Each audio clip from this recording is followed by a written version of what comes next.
السلام علیکم دوستو ساتھیو، میں ہوں سمیع ابراہیم اور آپ دیکھ رہے ہیں سمیع ابراہیم یوٹیوب چینل۔ آج 17 تاریخ منگل کا دن،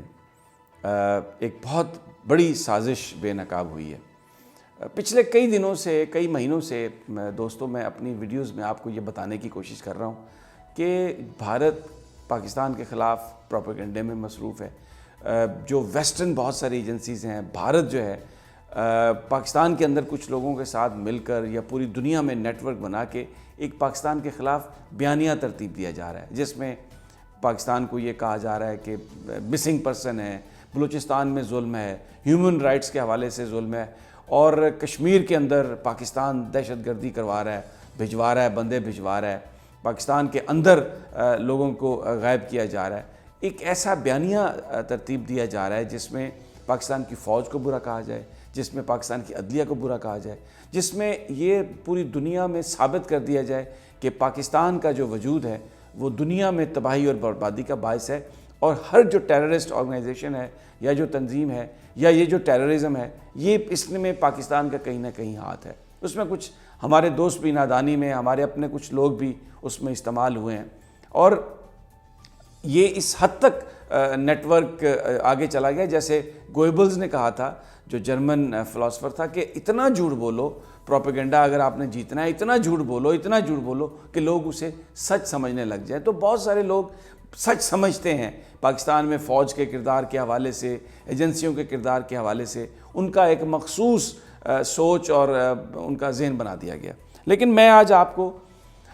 وہ خبر دے رہا ہوں جس نے اس سارا یہ جو جھوٹ کا بازار ہے، یہ جو سارا پروپیگنڈا ہے، اس کو پاش کر دیا ہے، اس کے بت کو، اس کو ایکسپوز کر دیا ہے۔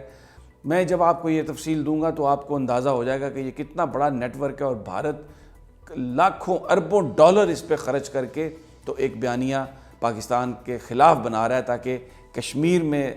جدوجہد کو دبایا جائے۔ بیشتر اس کے کہ میں آپ کو یہ ساری تفصیل بتاؤں، میری آپ سے یہ درخواست ہے کہ آپ میرے اس چینل کو سبسکرائب کر لیں، اور جو بیل آئیکن ہے اس کو بھی کلک کر دیں تاکہ جیسے ہی میں کوئی ویڈیو چڑھاؤں آپ تک وہ پہنچ جائے، اور پھر اس ویڈیو کو آپ شیئر بھی کریں، اس کو لائک بھی کریں تاکہ ہماری یہ جو بات ہے یہ زیادہ دور تک پھیلے۔ اب میں آپ کو بتاتا ہوں یہ خبر کہاں سے آئی ہے، اور یہ دیکھیں، یہ اس کو کہتے ہیں یہ ڈس انفو لیب، اور یہ BBC جو برطانیہ کا نشریاتی ادارہ ہے، جس میں بہت زیادہ بھارت کا اثر بھی ہے۔ اس خبر کو رکوانے کی بھی بہت کوشش کی ہوگی، لیکن انہوں نے یہ خبر یورپین یونین کے ایک جو نیٹ ورک تھا اس نے اس پر تحقیق کی۔ مختلف جو اخبارات ہیں، مختلف جو ویب سائٹس ہیں، وہاں پر خبریں چھپتی ہیں۔ مختلف جو NGOs تھے وہ بہت سارے پاکستان، یعنی وہ بہت سارے ایسے کروا رہے تھے، ڈیمونسٹریشن کروا رہے تھے، مظاہرے کروا رہے تھے، جن میں پاکستان کے حوالے سے کہا جاتا تھا کہ پاکستان میں بہت کچھ ہو رہا ہے۔ مثال کے طور پہ یہ میں آپ کو بتاتا ہوں کہ اس کا بنیادی مقصد کیا تھا کہ جنیوا میں اور برسلز میں اور یونائٹڈ نیشن میں جو بھارت جو کہنا چاہتا ہے اس کی زیادہ سے زیادہ اس کا پروپیگنڈا ہو، اس کے حق میں زیادہ سے زیادہ چیزیں ہموار ہو۔ اور بھارت کیا کہنا چاہتا ہے کہ کشمیر کے اندر پاکستان ملوث ہے، کشمیر میں جو لوگ مزاحمت کر رہے ہیں وہ پاکستان سے ٹریننگ لے کے آ رہے ہیں۔ دوسرا جو بڑا سبجیکٹ تھا، بلوچستان میں لوگوں کو غائب کیا جا رہا ہے، بلوچستان میں آزادی کی جو تحریک ہے اس کو دبانے کی کوشش کی جا رہی ہے، فاٹا میں نوجوانوں پر قتل کیا جا رہا ہے، مارا جا رہا ہے، وہاں پر لوگوں کے ساتھ ظلم ہو رہا ہے۔ تو جو بلوچ لبریشن آرگنائزیشن PTM، یہ تو خاص طور پر ان کے ساتھ مل کر کام کر رہے ہیں۔ پھر پچھلے دنوں بہت سارا یہاں پر وہ جو ایک اسٹوڈنٹس ڈیمونسٹریشن کے نام پر تحریک، اسٹوڈنٹ یونین کی بحالی کے نام پر بھی جو تحریک چلائی گئی، اس میں بھی ان لوگوں کا بہت سارا، کچھ لوگ ڈائریکٹلی اس میں انوالو ہیں۔ 250 سے زائد جعلی ویب سائٹس ہیں، یہ بتا رہا ہے، اور اس میں بالکل انتہائی غیر فعال یا جعلی نام والے اخبارات میں بیان چھایا ہو رہے ہیں، جعلی ناموں سے، فیک ناموں سے یہ ہو رہے ہیں۔ اچھا، اس میں ٹائمز آف جنیوا ایک ویب سائٹ بنائی گئی ہے، ایک اخبار ہے، اس کے ٹیلی فون پر یہ اس کمپنی نے جس نے یہ تحقیق کی، ڈس انفو لیب، انہوں نے بہت کوشش کی رابطہ کرنے کی، لیکن کسی سے رابطہ نہیں ہو سکا۔ اب یہ کہتے ہیں کہ جب ہم نے اس گروپ نے جہاں جہاں خبریں چھپ رہی تھیں، جو ویب سائٹس پہ آ رہا تھا، اس کو انہوں نے جب ٹریس کرنے کی کوشش کی تو ان تنظیموں کے کوئی دفتر ہی نہیں تھے، ان کے کوئی جو ایڈریس دیے ہوئے تھے وہ بالکل جعلی ایڈریس دیے ہوئے تھے، اور انہوں نے جو یورپین یونین کے کچھ بھارتی ایجنٹ جو بنیادی طور پر، کیونکہ دیکھیں یورپ میں اور امریکہ میں بہت زیادہ بھارت سے لوگ وہاں پر آباد ہوئے ہیں، اور کینیڈا میں بھی بہت زیادہ لوگ آباد ہیں، یہ بھارت نے اپنا جو ڈائسپورا ہے، ان کی جو ایجنسی را ہے، اس نے جو بھارت سے باہر بھارتی رہتے ہیں ان کے نیٹ ورک کو پراپر استعمال کیا اور ان کو بہت ساری فنڈنگ پرووائڈ کی ہے، اور اس کے نتیجے میں انہوں نے وہاں پر بہت سارے گروپس قائم کیے اور فیک آئی ڈیز کے ساتھ، فیک آئی پی ایڈریسز کے ساتھ ویب سائٹس بنائیں، اور پھر اس کے بعد انہوں نے اس کے ساتھ ساتھ کچھ لوگوں کو، مثلا واڈی شرما، واستو گروپ ہے یہ بنیادی طور پر جس نے یہ سب کچھ کیا، بھارت کا یہ واستو گروپ ہے، اور ماڈی شرما نام کا ایک شخص انہوں نے کیا ہے، پوائنٹ آؤٹ کیا ہے یورپین یونین میں، اس نے، آپ نے پچھلے دنوں خبر سنی ہوگی کہ جی یورپین یونین جو پارلیمنٹ ہے اس کا ایک ڈیلیگیشن چلا گیا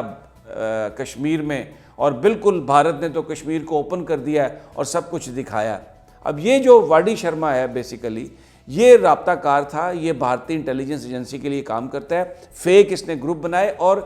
یورپین یونین کی جو پارلیمنٹ ہے اس میں بھی بہت سارے ممبران ہیں جن کو یہ فنڈ دیتے ہیں، جن کی کیمپین چلاتے ہیں، جن کے لیے بہت زیادہ مالی یہ فوائد ان کو دیتے ہیں کیمپین کی صورت میں، ان لوگوں کو انہوں نے رابطہ کیا۔ یہ نان گورنمنٹل ایک آرگنائزیشن تھی، اور وہ جب لے کے گئی وہاں پر، انہوں نے وزیر اعظم نریندر مودی سے بھی ان کی ملاقات کروائی، اس کے بعد مقبوضہ کشمیر کے چند علاقوں میں لے جا کے دنیا میں یہ تاثر دینے کی کوشش کی کہ جناب یہ جو کشمیر، مقبوضہ کشمیر ہے، اس کے اندر اب ہر چیز بحال ہونا شروع ہو گئی ہے، اور جو در اندازی ہے وہاں پر، جو بغاوت ہے وہ پاکستان سے آ رہی ہے، کشمیری لوگ جو ہیں انہوں نے ہر چیز کو تسلیم کر لیا۔ یہ باقاعدہ طور پر ایک پوری کیمپین چلائی ہے بھارت نے، اربوں ڈالر اس میں خرچ کیے ہیں، 250 سے زیادہ تو یہ اس گروپ نے فیک اکاؤنٹس پکڑے ہیں، کتنے ابھی نہیں پکڑے گئے وہ ہمیں نہیں پتا، اور ان کا جو رابطہ ہے یورپ کے مختلف ممالک میں ہے۔ یہ انہوں نے جس وقت یونائٹڈ نیشن کا اجلاس ہوا تو جو اقوام متحدہ کے دفتر کے باہر جو مظاہرہ ہوا وہ بھی بھارت نے کروایا، فیک جو کمپنیز بنائی ہوئی ہیں، ہیومن رائٹس گروپ بنائے ہوئے ہیں، ان کے ذریعے اس مظاہرے کا بندوبست کیا گیا، اس کے لیے کیمپین چلائی گئی، اخباروں میں اشتہار چلائے گئے، لوگوں کو لایا گیا۔ یہ وہ تنظیمیں کرا رہی ہیں جن کا وجود ہی نہیں ہے، یہ صرف پیپر پر تنظیمیں ہیں۔ اور اسی طرح بلوچستان کے مسئلے پر جو ہمیں نظر آتی ہے موومنٹ، باہر چند لوگ جو اخباری بیانات اور مضامین میں ہمیں نظر آتے ہیں، اور اسی طرح امریکی کانگریس میں کچھ لوگ ہیں جو امریکی کانگریس کے ممبر ہیں کیلیفورنیا سے، دوسری جگہوں سے، ان کی جو فنڈنگ ہے، ان کی فنڈنگ بھی یہ تنظیم اس طرح بھارت کی انٹیلیجنس ایجنسی را ان تنظیموں کے ذریعے کر رہی ہے۔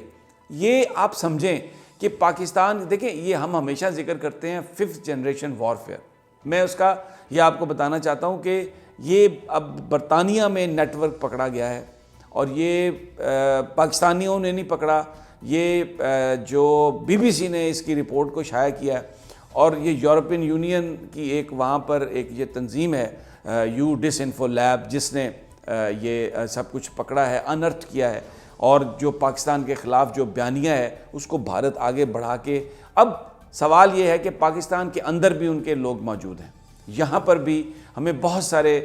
جو لوگ ہیں، میں انہیں غدار نہیں کہتا کسی کو بھی، ہم سب پاکستانی ہیں، اور جس وقت دشمن اس طرح سے وار کر رہا ہو تو ضرورت اس بات کی ہوتی ہے کہ آپ ایک صف پہ آ جائیں، اور اگر کہیں کسی سے غلطی کوتاہی ہوئی ہے تو اس کو ختم کر کے وہ اس چیز کو سمجھنے کی کوشش کرے۔ جب بھی یعنی ایک ایسا زہر آلود بیانیہ جس میں پاکستان کی فوج کو نشانہ بنایا جاتا ہے، جس میں پاکستان کی عدلیہ کو نشانہ بنایا جاتا ہے، جس میں کشمیر پر کام کرنے والے لوگوں کو دہشت گرد بنا کے پیش کیا جاتا ہے، اور دوسری وہ اس کی فنڈنگ جو ہے وہ بھارت سے ہو رہی ہے، یہ آپ ذہن میں رکھیں۔ یہ بہت سارے ہمارے پاکستان کے لبرلز بھی ہیں جو یورپ میں جا کر انعام وصول کرتے ہیں، تصویریں چھپتی ہیں ان کی ٹرافیز پکڑی ہوئی، یہ بہت ساری تنظیمیں صرف پیپر پر ہیں، صرف یہ جعلی تنظیمیں ہیں، ان کی کوئی حقیقت نہیں ہے. اس کی فنڈنگ ساری انڈیا کر رہا ہے، را کر رہا ہے، یا اس کے ساتھ مل کر کچھ لوگ کر رہے ہوں گے. یہ اس کے ساتھ ایک اور جو ایشو ہے منورٹیز کا، یعنی یہ کہا جا رہا ہے کہ پاکستان میں اقلیتوں کے ساتھ ظلم کیا جا رہا ہے، کرسچنز کے ساتھ ظلم کیا جا رہا ہے، ہندوؤں کے ساتھ ظلم کیا جا رہا ہے، اور بہت سارے لوگ میں آپ کو بتاتا ہوں پاکستان کے اندر بھی اس ایشو پر بات کرتے ہیں.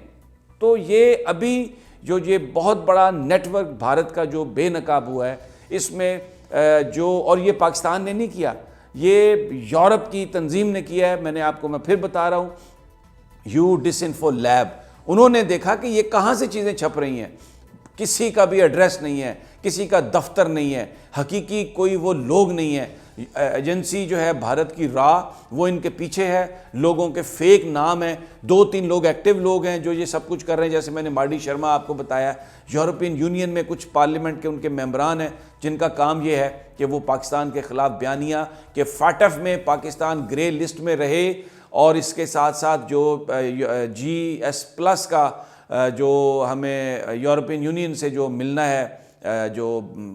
تاکہ ہماری ایکسپورٹس وہاں پر جا سکیں، اس کو رکوایا جا سکے. پاکستان کو دہشت گرد ملک بنا کے پیش کیا جا سکے، ایسا ملک جہاں پر اقلیتوں کے ساتھ برا سلوک ہو رہا ہے، جہاں پر خواتین کے ساتھ برا سلوک ہو رہا ہے، جہاں پر کراچی میں برا سلوک ہو رہا ہے، جہاں پر بلوچستان میں برا سلوک ہو رہا ہے. یہ آج